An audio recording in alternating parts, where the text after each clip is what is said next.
Նիկոլ Փաշինյանին հաջողվեց, նա եւ Վենսի եւ Մակրոնի կողմից այդ աջակցությունները ստացավ։ Ակնկալել այն, որ օրինակ Ռուսաստանը որևէ քայլ չի անի, այդպես չէ։ Եվրոպան ասում է ինձ հետ լինես լավ կլինի, ոչ դուրս են գալիս Ռուսաստանի ղեկավարած այդ կառույցներից, որը մեզ հնարավորություն չի տալիս այլտեղ մտնելու,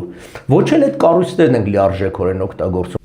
Կապիտուլյացիան դա լավացնել չի։ Բարև ձեզ հարգելի հետևորդներ, մեր զրուցակիցը այսօր ազգային ժողովրդավարական բևեռի քաղաքական խորհրդի անդամ Արա Պապյանն է։ Պարոն Պապյան, ողջունում ենք ձեզ մեր տաղավարում եւ մինչ համապետական ընտրություններին ձեր ծրագրերին անդրադառնալը ես կխնդրեմ անդրադառնանք Ռուսաստանից հնչվող հայտարարություններին, տարբեր մակարդակով հայտարարություններ են հնչվում, անդրադառնում են Հայաստանին։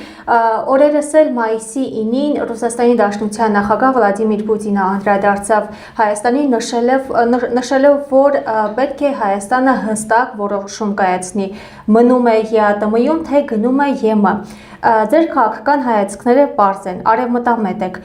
եւ այդ համատեքստում կխնդրեմ նշեք, թե այսօր ինչքանով է հնարավոր, ինչքանով է իրատեսական ԵՄ գնալը, հաշվի առնելով այն հանգամանքը, որ ԵՄ-ն էլ պարբերաբար հայտարարում է, որ իր անդամակցությունը փակ է այս պահին, եւ նաեւ ռիսկերը ԵԱՏՄ-ից դուրս գալը, ինչ ռիսկեր է պարունակում Հայաստանի համար, խնդրեմ։ Ազգային ժողովրդավարական բևեռը եւ անձամբ ես բազմից հանդես ենք եկել արևմուտքի հետ, մասնավորապես Միացյալ Նահանգների հետ սերտ դաշնակցային հարաբերություններ զարգացնելու օգտին։ Դրանք եղել են այդ դրույթները մեր ծրագրային հիմնադրույթներում, մեր նախընտրական ծրագրերի մեջ եւ այդպես էլ մնում են։ Բայց մենք այդ շարժը նախատեսում ենք, որ պիտի նախապատրաստական փուլով անցնենք։ Այսինքն դու չես կարող առանց նույն Եվրոմիության չափորոշիչները բավարարել Եվրոմիության անդամ դառնաս։ Ուրեմն առաջին հերթին պետք է չափորոշիչները զարգացնել, հետո քաղաքական հայտարարություններ անել։ Բնական է, որ Եվրոմիության եւ Եվրասիական տնտեսական միությունները անհամատեղելի են, որտեղ երկուսն էլ մաքսային հենք ունեն եւ տարբեր օրենքների մեջ են։ Մյուս կողմից, այն ինչ որ Պուտինը հայտարարում է, բնականաբար դա ճնշման լծակ է, որը շատ կանխատեսելի էր, այսինքն նոր բան չի, այստեղ հարցը ուրիշ է։ Իսկ Հայաստանի իշխանությունները, որոնք անգամ պաշտոնապես հայտել չեն ներկայացել, սա պիտի շեշտել, որտեղ շատերին ասում են մենք գնում ենք Եվրոպա կամ գնում ենք Եվրոմիության, բայց որևէ պաշտոնական քայլ այդ ուղղությամբ չի արվել ըստեյության եւ Եվրոմիության ներկայացուցիչները իրենք հայտարարեցին, որ մենք քաղաքական PR է սա ընդամենը։ Սա ընդամենը սկզբնական փուլում ձգտում էր արևմուտքի աջակցությունները ստանալու եւ որ ըստեյության Նիկոլ Փաշինյանին հաջողվեց, նա եւ Վենսի եւ Մակրոնի կողմից այդ աջակցությունները ստացավ, ավելի շատ ես կասեի քաղաքական չէ, կուսակցական PR է սա եւ ընտրությունների համար է նախատեսված, որտեւ ես ինքս 90-ականների սկզբին Բալկաններում աշխատել եմ մեր դեսպանատանը եւ ոնց որ ասած ականատես եմ եղել Բուլղարիան, Ռումինիան ինչպես էին պատրաստվում Եվրոմիության անդամակցելու մինչ այդ ՆԱՏՕ եւ այլն, դե հսկայական աշխատանք էր տարվում, այսինքն մեզ մոտ բացի հայտարարությունից այն կողմ չի անցել, հետեւաբար սա խիստ վտանգավոր է, որովհետև եթե դու քո տնտեսական հիմնական շուկան իսկ այսօր մինչև 40-ից 60% նայած թե որ ապրանքատեսակների մասին է խոսքը, դու վտանգում ես դա առանց այլընտրանք ստանալու, իսկ նախ պետք է Եվրոպայի հետ ստորագրել համապատասխան փաստաթղթեր, կամ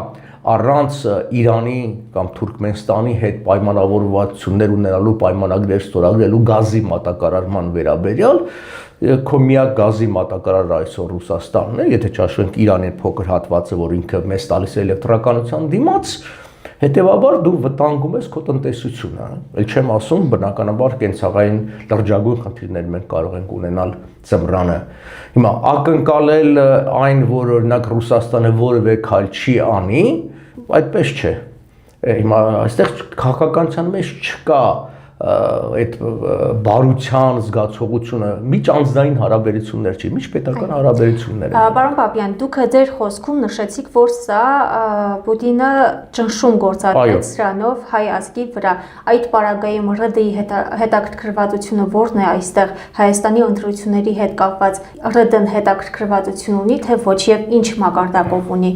Որքանով է հետաքրքրված։ Բնականաբար ունի, որովհետև Ռուսաստանի համար շատ կարևոր է ինչ քաղաքականություն կիրականացնի Հայաստանը, ասեմ, երբ որ 18 թվականին Նիկոլ Փաշինյանը եկավ իշխանության, ինքը ըստ էության նույն պրոռուսական գիծն էր տանում, որևէ բան չի փոխվել, ավելին ասեմ, թե Մակրոնը ասում է դե 8 տարի առաջ ուրիշ էր եւ այլն, հիմա Մակրոնին հարց տանք, իսկ ինչա փոխվել այս 8 տարվա մեջ։ Մենք շարունակում ենք մնալ նույն կառույցների մեջ, ինչ որ կայինք, մեր տնտեսական կախվածությունը Ռուսաստանից շատացել է, ինքը խոսում է 4000 զինվորների առկայության մասին Հայաստանում, նրանք կային Նիկոլից առաջ, Նիկոլի ժամանակ եւ չգիտեմ դեռ ինչքան կլինեն։ Հետեւաբար սա քաղաքականությունը այսպես ճնշումների, լծակների գործադրում է։ Եվրոպան այլ ոճի մեջ է, Եվրոպան ասում է ինձ հետ լինես լավ կլինի, բայց սա պիտի նյութականացնի եւ սա մեր իշխանությունները պիտի նյութականացնեն, ինչ-որ պայմանագրային հիմքի վրա բերեն եւ այլն, օրինակի համար։ Արդյոք Եվրոպան պատրաստ է հատուցելու այն գումարային լրացուցիչ ծախսերը, որը Հայաստանը կունենա, թե ոչ։ Ես բարձ ասած ինքս լինելով շատ կողմնակից այդ հարաբերություններից կարծում եմ, որ քանի որ ոչ մի աշխատանք չի տարվել, ոչ մի բան էլ չի լինելու։ Եվ իսկ Ռուսաստանը հարավային Կովկասը դիտարկում է կենսական շահերի ոլորտ, որտեղ սերտորեն կապված է հյուսիսային Կովկասի հետ, այսինքն ըստ էության Հայաստանը այն պնդողակն է, որ հարավային Կովկասը պահում է կպած հյուսիսային Կովկասին, եթե Հայաստանը գնում է,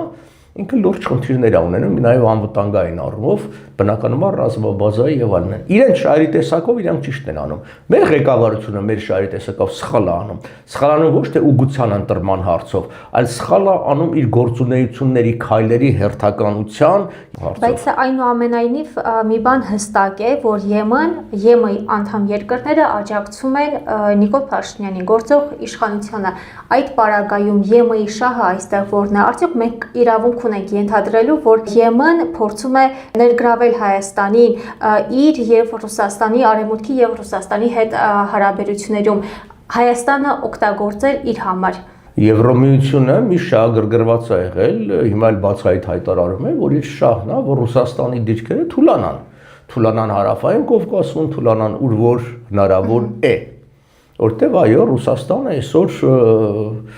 եթե չասեմ ուղղակի պատերազմի մեջ է, լրջագույն դիմակայության մեջ հենց նույն Ուկրաինայի հարցով, որ ազդել այդ հարաբերությունների վրա։ Բնականաբար դա Եվրոմիության շահերից է բխում, ունենալ Նիկոլ Փաշինյան, որը հարաբերությունները չի կարողանում կարգավորի, դա ակնհայտ է։ Հիմա բայց դրա շահը իրենք են ստանալու, իսկ վճարը մենք ենք վճարելու, սա է հարցը։ Ուրիշ բան, եթե մենք օրինակ մենք շահ ստանանք, կարելի է եւ եթե պետք է նաեւ հակադրվել տարբեր երկրների փորձերի չորալ քաղաքականություն, ես ճիշտ ասած չեմ տեսնում, որովհետեւ չկա հերթականություն, այսինքն նախ ապահովել նոր շուկաներ, ապահովել նոր անվտանգային համակարգերի մեջ մտնելը, հետո ալներ մյուս քայլերը, բայց ոչ դուրս են գալիս Ռուսաստանի ղեկավարած այդ կառույցներից, որը մեզ հնարավորություն չի տալիս այլտեղ մտնելու։ Ոչ էլ այդ կառույցներն են լիարժեքորեն օգտագործում։ Օրինակ ինչ է նշանակում, մենք մեր անդամությունը սարսել ենք հապկում։ Այսինքն դա մի վիճակ է, ամենավատ վիճակն է, ոչ հապկից ես կարողանում օգտվել, ոչ էլ այդ հապկի անդամությունը քեզ թույլ է տալիս, որ դու կարողանաս եվրոպացիների հետ ավելի կամ արևմուտքի հետ, ես մասնավորապես նույն Միացյալ Նահանգների հետ սերտացնել ռազմական համագործակցությունը։ Պարոն Պապյան, քայլ առ քայլ մոտենանք համապետական ընտրություններին։ Դուք եւս մասնակցում եք համապետական ընտրություններին 8 համարի ներքո։ Եթե գաք իշխանության, ինչպես եք բալանսավորելու ԵՄ-ի եւ ՌԴ-ի հետ Հայաստանի Հանրապետության հարաբերությունները, բալանսը որն է այստեղ։ Բալանսը այն է, ինչպիսի ներկայություն ունի, եթե բալանսը նշվում է հավասարակշռություն, չէ՞։ Ինչպիսի ներկայություն ունի Ռուսաստանը, ուրեմն արևմուտքը եւս պետք է։ Հիմա կամ ռազմական առումով այսօր Ռուսաստանը ունի Հայաստանում ռազմաբազա։ Ուրեմն առաջի քայլով պիտի ամերիկյան ռազմաբազա հաստատել Հայաստանում։ Շատերը կասեն հնարավոր չի, ես օրինակ կբերեմ, ինչի՞ է վտանգավոր, ընդհակառակը ամերիկյան ռազմաբազան Հայաստանի անվտանգության երաշխավորն է։ Ամերիկացիները որ կան, այդ ռազմաբազաները հսկայական օգնություն է, եթե իհարկե նպատակը համագործակցելն է։ Հիմա եկեք այսպես պատկերացնենք, շատերն ասում են, այ ծոցի երկրներում արաբական եւ ամերիկյան ռազմաբազաներ կան, դրա համար Իրանը խփեց։ Գուցե։ Նա հարց տանք, իսկ եթե ռազմաբազաները չլներ, ավելի վատ չէր լինի, արդյոք Իրանը այդ երկրները չէր գրավելու եւ այլն։ Իսկ ինչի ռազմաբազան բերել էին այդ երկրները, որտեղ Իրանը սպառնում էր արտահանել իր հեղափոխությունը դեպի այդ երկրները։ Հիմա նույնն է, այդ ռազմաբազայի արկայությունը ռուսականը ինչի համար ենք մենք բերել այստեղ, որտեղ մեր ակնկալիքներ, որ ինքը մեզ պիտի պաշտպանի արտաքին ագրեսիայից, եւ որ տեսնում ենք չի պաշտպանում, ուրեմն պիտի բերես մեկ այլ ռազմաբազա, որը քեզ կպաշտպանի, որտեղ պիտի հասկանան, որ մենք ինչքան էլ որ խոսում ենք, այսպես շատերը մեծ բաներ են հայտարարում, մենք չունենք այդ պոտենցիալը դիմակայելու թուրք-ադրբեջանական առնվազն էլ այդ երկուսը, մյուսներին չեմ ասում, այդ բանը։ Ուրեմն պիտի ռազմական հավասարակշռություն հաստատել։ Երբ որ կզարգանա այնքան այդ ժամանակ էլ կդրվի ու ռուսական ռազմաբազայի մնալու կամ չմնալու նպատակահարմարություն, օրինակ առաջի քայլը պիտի վճարումների հարց բարձրացվի։ Այսինքն ինչի պիտի իրենք մենք որևէ մեկը նույն Երևանում, Հայաստանում 100 քառակուսի մետր հող է օգտագործում, Իրանից վարձ է ուզում պետությունը, իսկ ինչի պիտի Ռուսաստանից վարձ չուզեն, Ռուսաստանը մեզ ինչ է ձրի տալիս։ Տնտեսական առումով նույն ձևի, էներգետիկ ախվածության առումով, օրինակի համար ես գտնում եմ, որ ոչ թե պիտի նույն ամերիկյան խոսակցության մակարդակով է իհարկե այդ ատոմականի մոդուլային ատոմականի կառուցումն, այլ ասենք կանադական ատոմականի, ինչու, որտեղ կանադական ատոմականները այդ կանդուր ռեակտորները օգտագործում են ոչ հարստացված ուրանիում, այսինքն համատեղելով մեր ունեցած ատոմականի հետ այս ունեցած արդեն արկա թափոնները եւ օգտագործելու թափոնները դառնում են վառելիք մյուսի համար, այսինքն էներգետիկ անկախություն է պետք, էներգետիկ անկախությունը բերելանաց, որ մենք գազով քիչ ենք կախված լինելու մյուսներից, մյուսը հիմա Հայաստանում եւ ամբողջ աշխարհում զարգանում արհեստական բանականությունը, չէ՞, արհեստական բանականությունը այս մեծ բաները, data center-ները, որ կանանք հսկայական էներգիային, այսինքն օգտագործում են, ինչ որ պիտի Հայաստանում կառուցվի, նա 100 մեգավատ պահանջելու է, դա մեր ատոմականի 1/4-ն է, հսկայական է դա։ Ուրեմն այդ ամբողջը պիտի արվի, այսինքն քայլ առ քայլ հավասարակշռելով հստակ լրջագույն ծրագրեր անելով պիտի գնա։ Հիմա եկեք ամփոփենք Նիկոլ Փաշինյանի իշխանության, ասենք, անգամ չեմ ասում այն քաղաքական մասը, տնտեսական մասը։ Կարող ենք նշել մի մեծ ծրագիր, որ Նիկոլ Փաշինյանը իր իշխանության օրոք արել է, օրինակ ասի, որ ասենք, չգիտեմ, մի հատ լուրջ ատոմակայան կամ հիդրոկայան կառուցել, կամ ինչ որ խոսակցություններ գնում, ես հիշում եմ Արմեն Սարգսյանը գնաց արաբական սաուդիների հետ 500 մեգավատ արևային էլեկտրական կառուցելու մասին պայմանագրեր ստորագրեցին, ինչ եղավ, այսինքն այս ծրագրերը։ Այսօր լսում եմ Նիկոլ Փաշինյանն ասում է, որ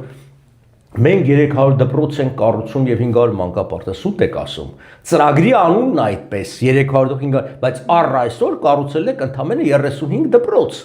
Դա ավելի քիչ է, քան նախորդ իշխանությունները, այսինքն ինքը օգտվում է։ Բայց իրանք էլ ասում են Ադրբեջանի հետ հարաբերություններն ենք լավացրել։ Կներեք, դա լավացնել չի։ Այսինքն կապիտուլյացիան դա լավացնել չի, ինչպես ասեց Ալիևը, մենք ստացել ենք այն, ինչ որ ուզում էինք, էլի ինչ լավացնել է։ Այսինքն եթե մենք տվել ենք այն, ինչ որ Ադրբեջանը, դա էսպես թե այնպես էլ, բայց դեռ լավացնել չի։ Հետ մենք կտեսնենք դեռ ընտրություններից հետո Ադրբեջանի դիրքորոշումը։ Թրիփի ուղին ինչպես է գնահատում, այստեղ Հայաստանը ինչ է շահում եւ ինչ դերով է հանդես գալու, արդյոք այստեղ ինքը շարունակելու է մնալ որպես տեր, որպես տիրոջ կարգավիճակով է հանդես գալու։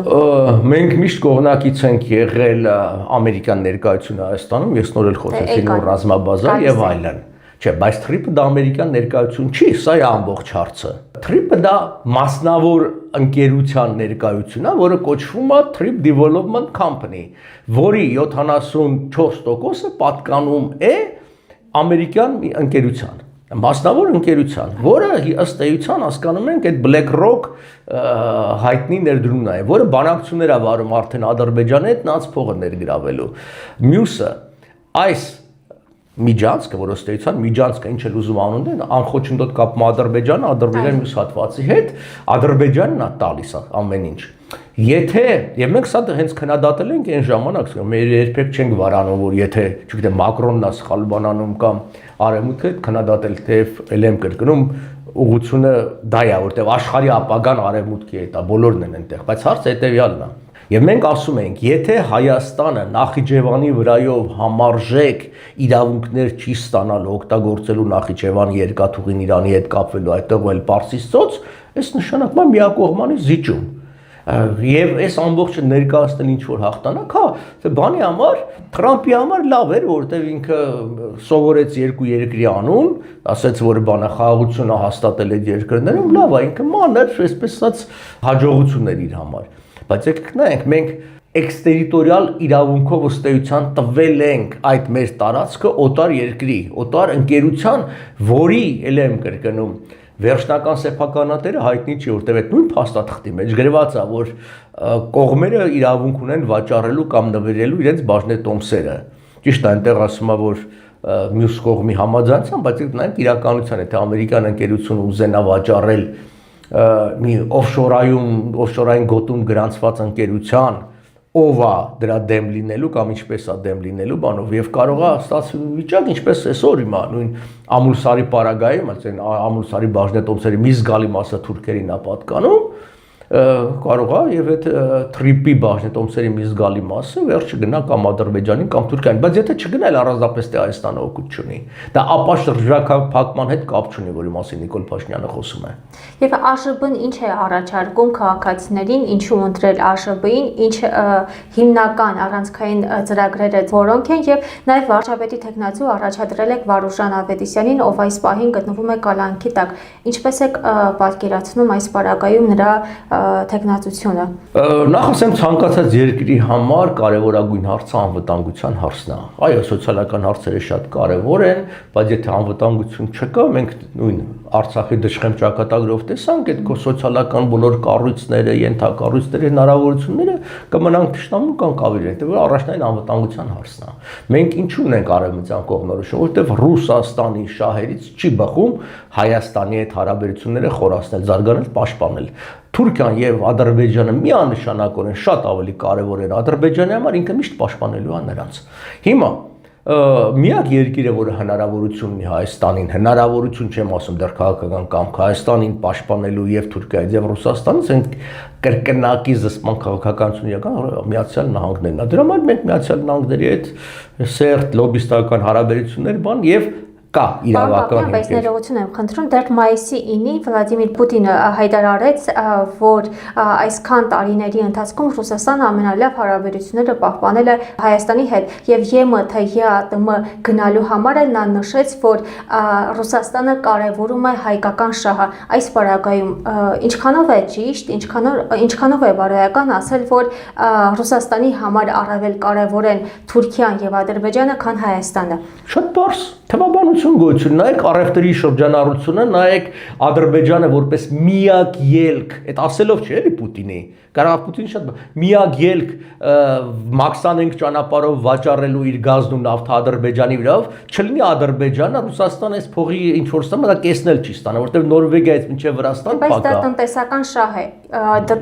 տնտեսական օգուտ է։ Մենք ինչ ենք առաջարկում, Հայաստանը ինչ է առաջարկում, բայց փոխարենը Ադրբեջանը, Թուրքիան իրենք ունեն առաջարկներ Ռուսաստանի։ Դե իմաստն է, քանի որ մենք առաջարկներից բան չունենք, Ռուսաստանն էլ մեզ չի պաշտպանելու, ուրեմն Ռուսաստանն ու Հայաստանի հարաբերությունները չեն կարող ունենալ դաշնակցային։ Դաշնակցային հարաբերության դեպքում, երբ որ ձեր շահերը համընկնում են, մեր շահերը չի համընկնում։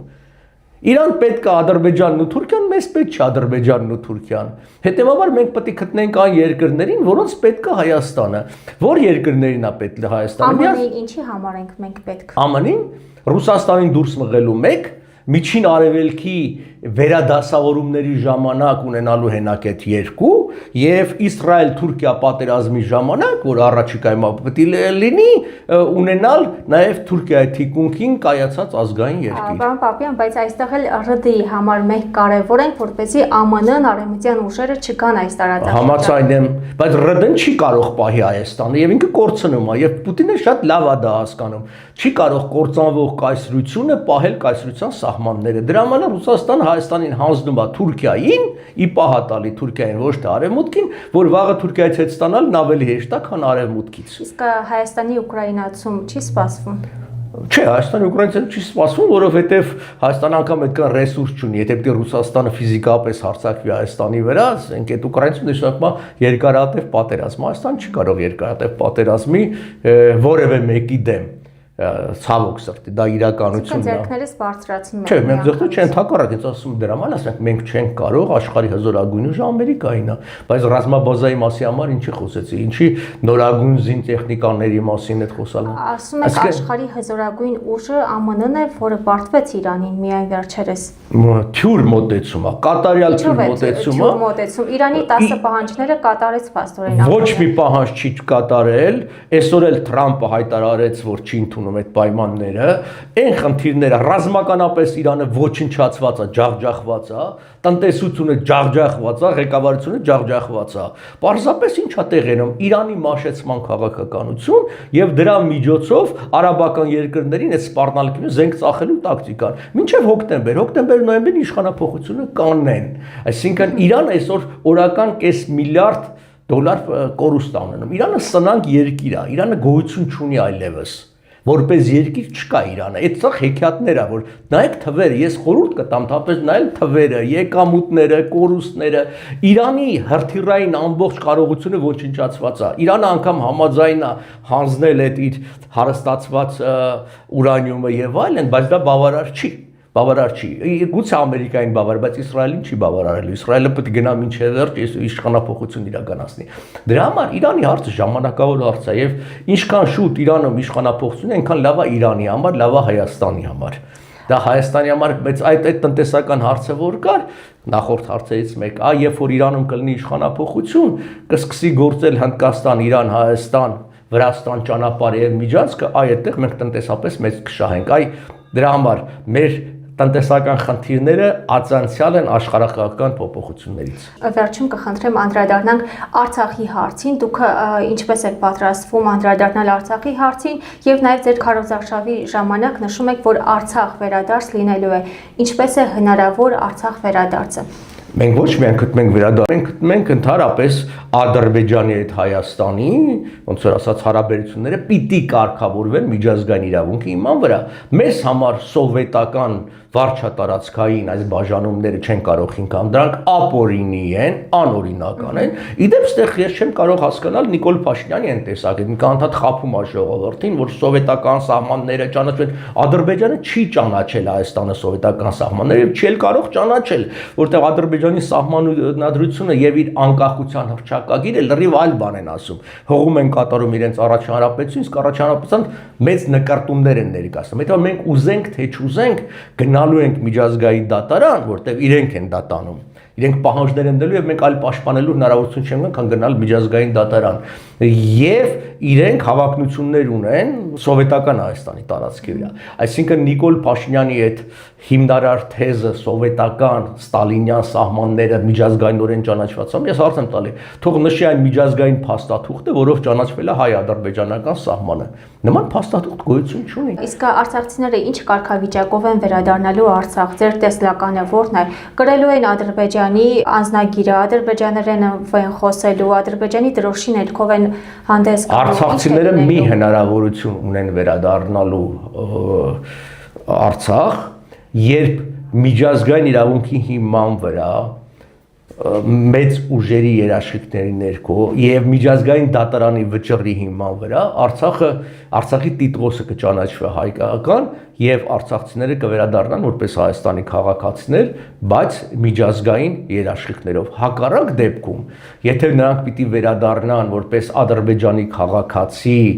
եւ ադրբեջանական, այդ չգիտեմ, ենթակայության տակ, իրենց տառապանք ու ստրկություն է սպասում։ Հա, հենա չեն գալ, այսինքն դրա իմաստը ո՞րն է։ Միայն կրկնում եմ, իրավական փաստաթղթերը լուծելուց հետո եւ միջազգային երաշխիքների պարագային։ Շնորհակալ եմ, պարոն Պապյան, հետաքրքիր հարցազրույցի համար։ Հարգելի հետևորդներ, հիշեցնեմ, որ զրուցակիցս ազգային ժողովրդավարական Բևեռի քաղաքական խորհրդի անդամ Արա Պապյանն էր։